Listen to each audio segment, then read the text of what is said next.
Assalamualaikum warahmatullahi wabarakatuh. Alhamdulillah, salatu wassalamu ala rasulillah Muhammad ibn Abdullah wa ala alihi wa sahbihi wa wala. Wala hawla wala quwata illa billahi nawa'ina ta'alim ta'lim wa nafal iktifah wa tadhakir wa tadhkir wa ibadah wa istifadah wal hatta ala tamassuki bi kitabillahi wa sunnati rasulihi wa du'a ila huda wa dalalata ala al-khair ibtigha'a wajhihi wa qurbihi wa thawabihi subhanahu wa ta'ala. Rabbi shrah li sadri wa yassir li amri wahlul 'uqdatam min lisani yafqahu qawli. Amma ba'du. Para hadirin yang dimuliakan Allah Subhanahu wa ta'ala, mari bersama-sama kita belajar, bersama-sama kita mengaji kitab Hikam karya Imam Ibnu Athaillah As-Sakandari rahimahullahu ta'ala. Dan sebelum kita mulai, mari kita hadiahkan Al-Fatihah kepada sahibul asal Al-Imam Ibnu Athaillah As-Sakandari rahimahullahu ta'ala, pada sahibul tabwid, sahibul nahjil atam di tabwidul hikam karya Syekh Ali Ibn Husamuddin Al-Muttaqi Al-Hindi, dan juga para syurah, para ulama, para pendahulu kita. Ala hadhihi niyyah wa ala kulli niyatin shalihah wa ala man nawadhihi aslafuna shalihun wa ila hadratin Nabi Muhammad sallallahu alaihi wasallam. Al-Fatihah. A'udzu billahi minasyaitonir rajim. Bismillahirrahmanirrahim. Alhamdulillahi rabbil alamin. Rahmanir Rahim, Maliki yaumiddin. Iyyaka na'budu wa iyyaka nasta'in. Ihdinas siratal mustaqim, siratal ladzina an'amta 'alaihim ghairil maghdubi 'alaihim waladdallin. Amin. Qala al-mu'allif rahimahullahu ta'ala fi kitabihil hikam ila an qala babul uzlati wal khumul satara anwarus sarair bi kata'ikil zawahir ijlalan laha an tubtadala biwujudil ilhar wa an yunada 'alaiha bilisanil ishtihar. Satara nutup sapa Allah anwar as-sarairi ing pira-pira cahaya rahasia-rahasia Allah bi kata'ikil zawahir kelawan pira-pira kasare, pira-pira zahir. Ijlalan krana nganggungaken laha kedue anwar antub tazala ing yento den rendahaken apa anwar biwujudil ilhari kelawan wujude mertelaaken wa yunada lan yento den undang alaiha ing atase anwarus sarair apa bilisanil ishtihari apa kelawan lisan ishtihar popularitas.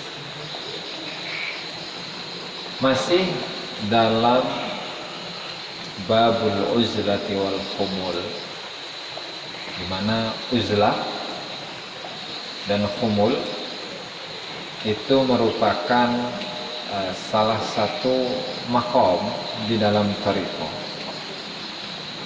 di mana uzlah dan khumul itu memiliki arti infiradun nafsi billah, kesendirian jiwa bersama Allah Subhanahu wa ta'ala.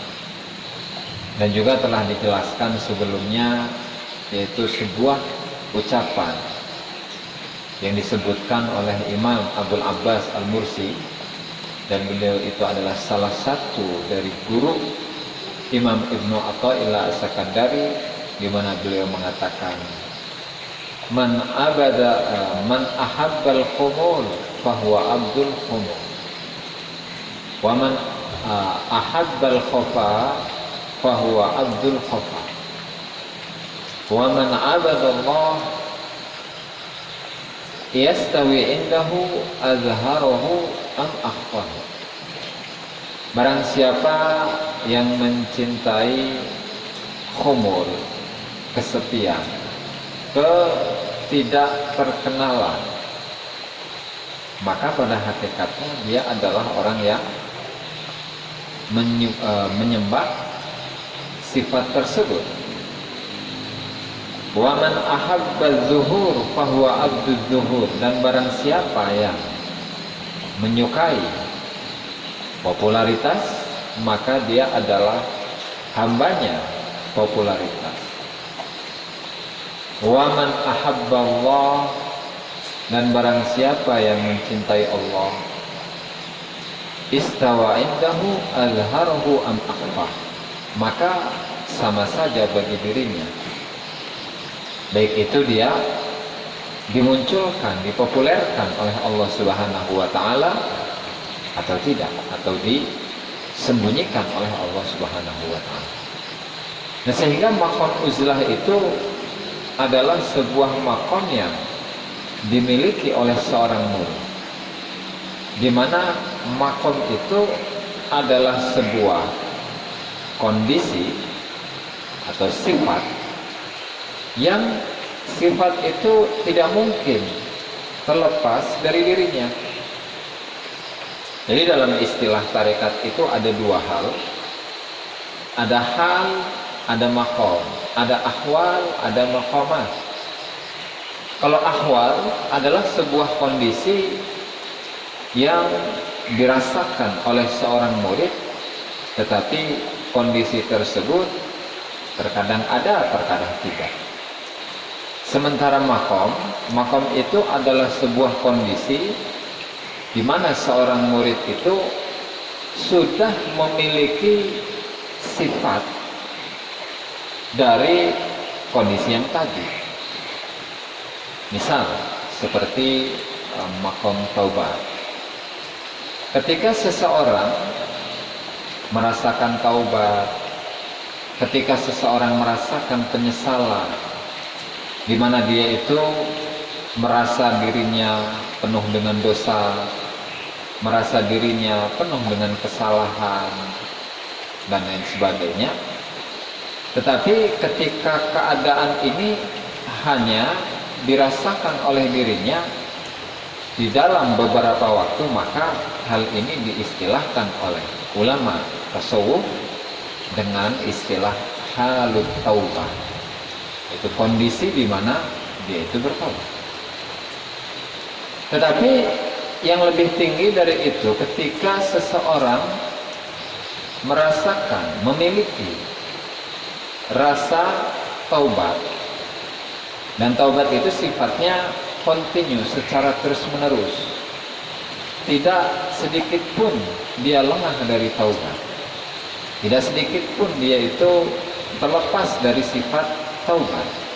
Nah, maka bagi orang yang seperti ini, bagi murid yang memiliki sifat seperti ini, maka bisa dikatakan bahwa dirinya adalah seseorang yang sudah mencapai maqam taubat.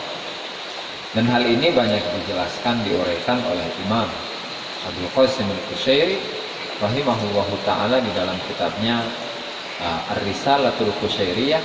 Di sana disebutkan banyak maqam-maqam yang harus dialami oleh seorang murid, yang pada awalnya adalah maqam taubat, dan kemudian pada akhirnya puncaknya ialah maqam ridha. Dan itu akan dijelaskan pada kesempatan-kesempatan yang akan datang. Pada malam hari ini dengan cuaca gerimis, hujan, ya, dan mudah-mudahan ya kita selalu diberi kesemangatan oleh Allah Subhanahu wa taala untuk selalu semangat untuk mengaji, meskipun hujan yang tidak berhenti-berhenti, tetapi hal itu tidak jadi masalah. Oke, kembali kepada materi utama, yaitu hikmah yang ketiga dari babul uzlati wal khumul ialah satara anwar sarair di kasaifid dhahir.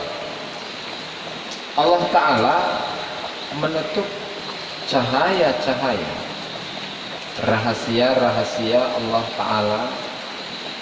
Allah Ta'ala menutup cahaya kemakrifatan ilmu laduni dikata itu zahir, dengan kondisi zahir yang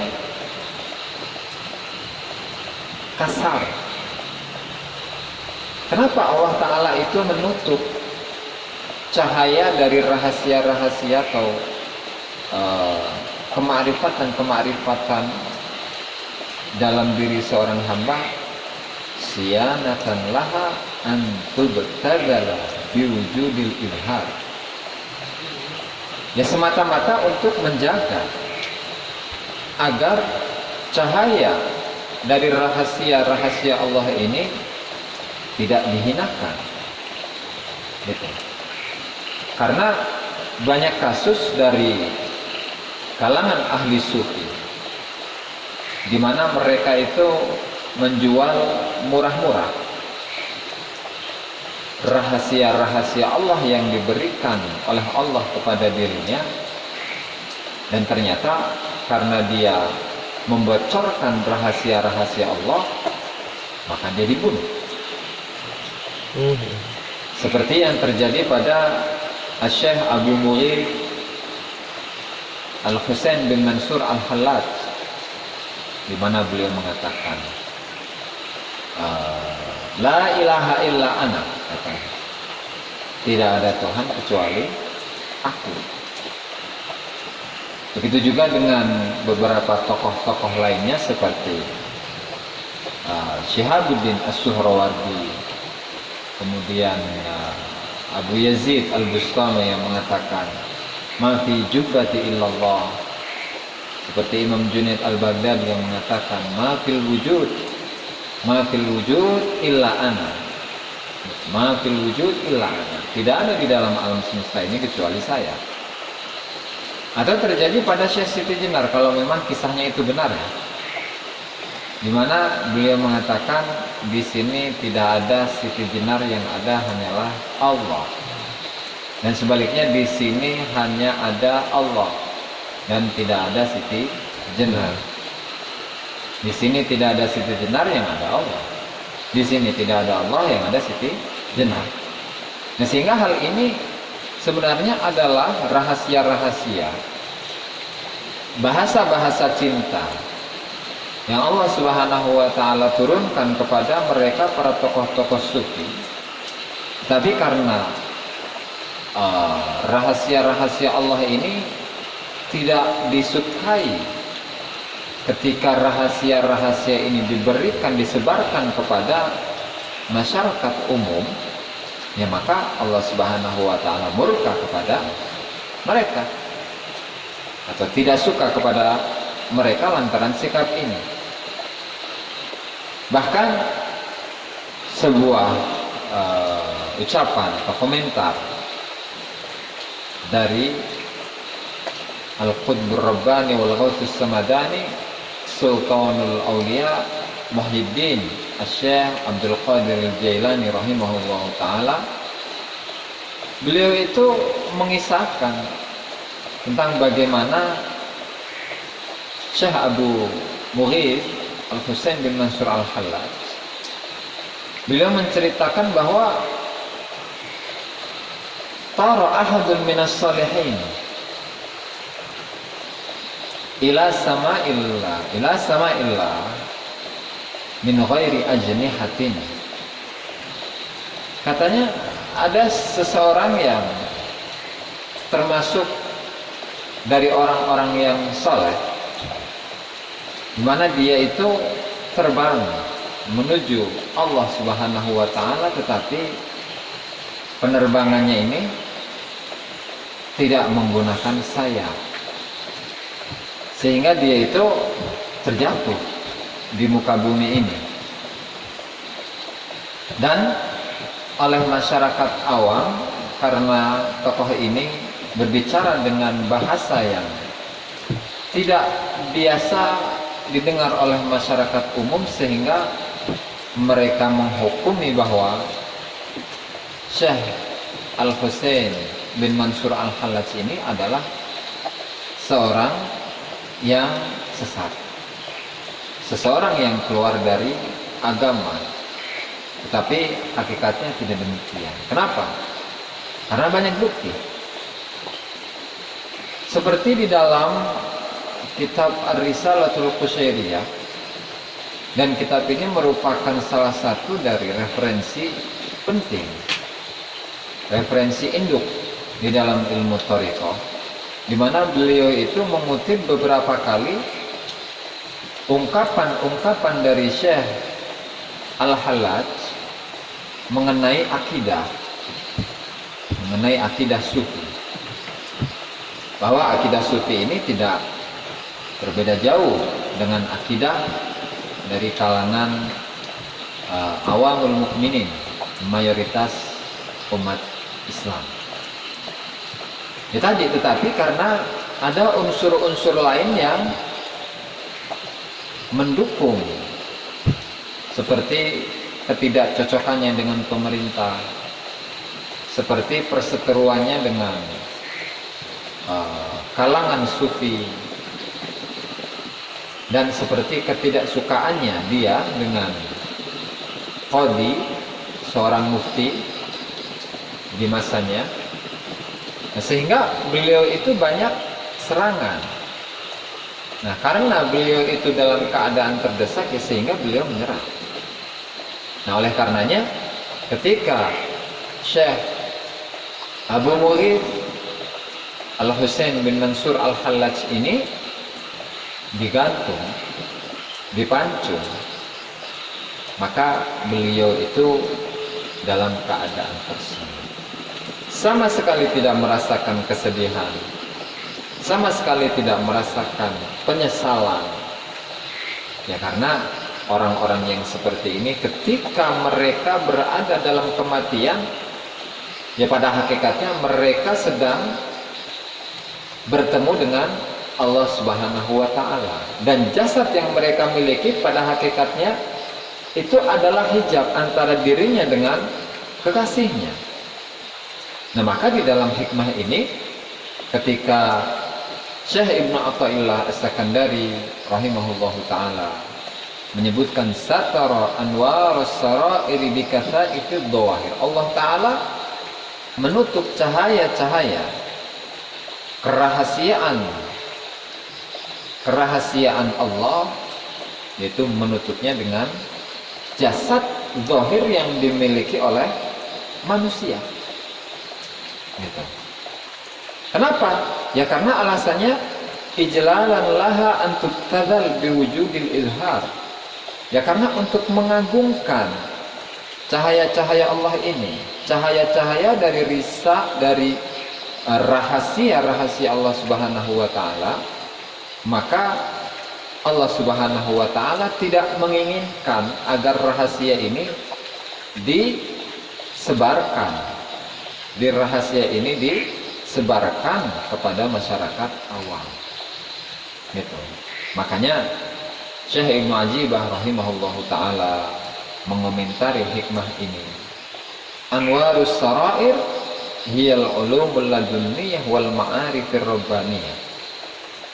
Cahaya-cahaya rahasia Allah ialah ilmu-ilmu laduni dan kemakrifatan-kemakrifatan yang berkaitan tentang ketuhanan, di mana hal ini dikumpulkan di dalam ilmu ar-rububiyyah, ilmu ketuhanan alladzi yajibu katmuhu an ghairi ahli, di mana ilmu ini harus ditutup dari selain ahlinya, dan waman abahahu ubihadamuhu, dan yang menyebarkan rahasia-rahasia ini maka darahnya itu dihalalkan.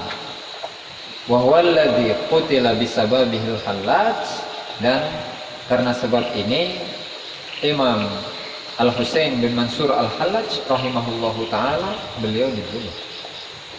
Gitu. Nah, sehingga dari hikmah ini, di mana rahasia-rahasia Allah itu ditutupi oleh jasad zahir kita, yang kemudian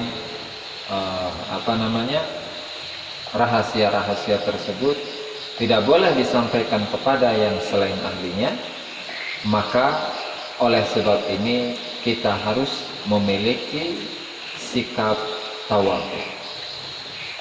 Kenapa? Ya karena terkadang seseorang itu di sisi Allah Subhanahu wa taala memiliki makom yang tinggi. Tetapi di hadapan manusia, pandangan manusia kepada orang ini pandangannya biasa-biasa saja. Melihat dia itu biasa tidur, makan, minum, pergi ke pasar, pergi ke sawah, dan lain sebagainya. Ternyata dia adalah seorang kekasih Allah Subhanahu wa taala. Tidak tahu. Ya karena memang Allah Subhanahu wa taala menutupi status kewalian seseorang dengan apa? Dengan jasad zahirnya, kondisi zahirnya. Ya maka seperti yang dikatakan oleh Syekh Ali Al-Khawas ketika ditanya oleh gurunya Syekh Abdul Wahab Asy-Sya'rani rahimahullahu taala mengenai wali kutub. Wahai Syekh Ali, apakah wali kutub itu harus berada di Mekah? Nah, kemudian Syekh Ali menjawab, tidak harus. Tetapi Allah Subhanahu wa taala menempatkan wali kutub ala masya'a, sesuai dengan kehendak Allah, ala ma'arad, sesuai dengan keinginan Allah Subhanahu wa taala. Waqad yakunu, dan terkadang wali kutub ini berada dalam kondisi fi syakli tujjar, dalam bentuk orang yang dagang di pasar. Terkadang wali kutub ini menjadi seorang petani. Terkadang wali kutub ini menjadi seorang penjahit, di mana menurut pandangan-pandangan orang di sekitarnya dia itu bukanlah orang yang memiliki kelebihan di sisi Allah Subhanahu wa taala. Ya, tetapi memang seperti itu kehendak Allah Subhanahu wa taala, di mana Allah taala itu menutup kesalehan seseorang, menutup kewalian seseorang, menutup rahasia-rahasia Allah Subhanahu wa taala dengan bentuk zahirnya. Sehingga wajar Rasulullah SAW itu mengatakan, la fadla li arabiyyin ala ajamin, tidak ada keutamaan bagi seorang Arab kepada orang selain Arab, non Arab. Walakin, tetapi khairuhum, sebaik-baik mereka adalah atqahum, adalah orang yang paling bertakwa di antara mereka. Dan ketakwaan ini tidak hanya berada dalam kondisi zahir. Misalnya, ketakwaan itu tidak hanya dimiliki oleh orang-orang yang berjubah saja. Ketakwaan itu tidak hanya dimiliki oleh para kiai saja, tetapi bisa jadi ketakwaan itu dimiliki oleh seorang petani sekalipun, oleh seorang yang menurut pandangan masyarakat awam adalah orang yang hina sekalipun, pengemis sekalipun. Ya karena itu memang kehendak Allah Subhanahu wa taala. Dan Allah taala tidak menginginkan rahasia-rahasianya itu dibocorkan kepada orang-orang yang bukan ahlinya. Ketika rahasia-rahasia tersebut dibocorkan kepada yang bukan ahlinya, maka pada akhirnya akan ada hukuman yang diberikan kepada orang yang membocorkannya. Nah, sehingga karena rahasia-rahasia Allah Subhanahu wa taala ini ditutup oleh Allah dengan zahir. Nah, sehingga kita itu sangkutannya dengan babul uzlati wal khumul, di mana uzlah itu adalah menyimpan rahasia-rahasia Allah di dalam dirinya dan tidak membocorkan rahasia-rahasia tersebut kepada orang-orang yang bukan ahlinya. Itu. Oke, selanjutnya